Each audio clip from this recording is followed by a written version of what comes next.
Ang ikalimang istasyon, tinanggap ni Jesus ang kanyang krus. Sinasambahan namin at pinasasalamatan Panginoong Hesukristo Sapagkat sa pamamagitan ng iyong mahal na krus at muling pagkabuhay, iniligtas mo ang sandaigdigan. Pagbasa, matapos kutsain, kanilang inalisan siya ng balaban. Sinuotan ng sariling damit at inilabas upang ipako sa krus.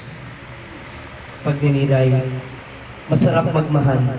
Masarap magmahal kahit na may kaakibat na pagpapakasakit at pagsasakripisyo ang ating pagmamahal. Dahil sa pagmamahal, handa tayong magsakripisyo. Kahit mahirap, handa tayong patuloy na magmahal. Dahil sa pagmamahal, kusang loob na tinanggap ni Jesus ang kanyang krus. Dahil sa pagmamahal, pinili ni Jesus na sundin ang kalooban ng Ama. Alam niyang mahirap, alam niyang masakit, ngunit di alintana ang hirap at sakit dahil sa kanyang pag-ibig para sa atin.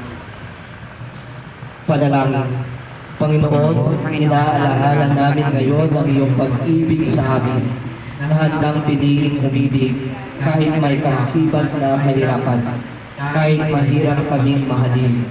Turuan mo kaming makita ka sa mga taong aming minamahal. Turuan mo kaming piliing maging mapagmahal kahit may hirap itong kaakibat. Paanyaya, isipin ang mga taong sa buhay mo na mahirap mahalin.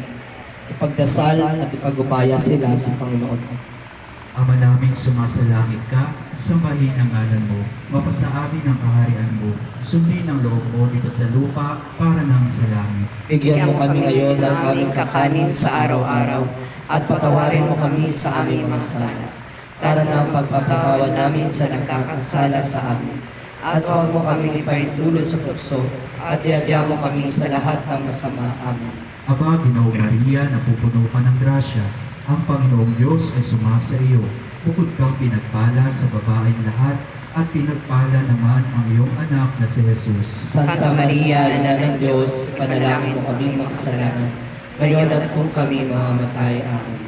Luwalhati sa Ama, sa Anak, at sa Espiritu Santo. Kapara ng sa unang-una, ngayon at magpakailanman, at magpasawalang hanggan. Shalom.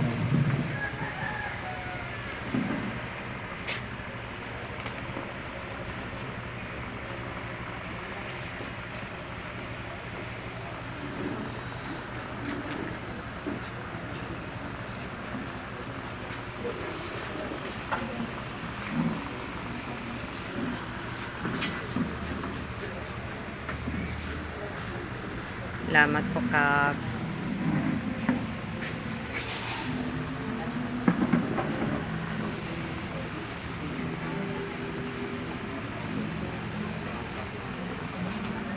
Wow. Thank you po.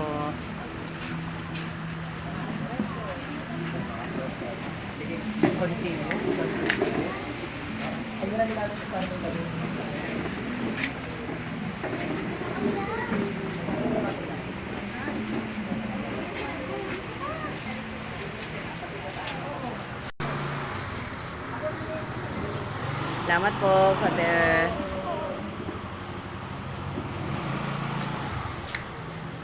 Happy birthday, Sisi.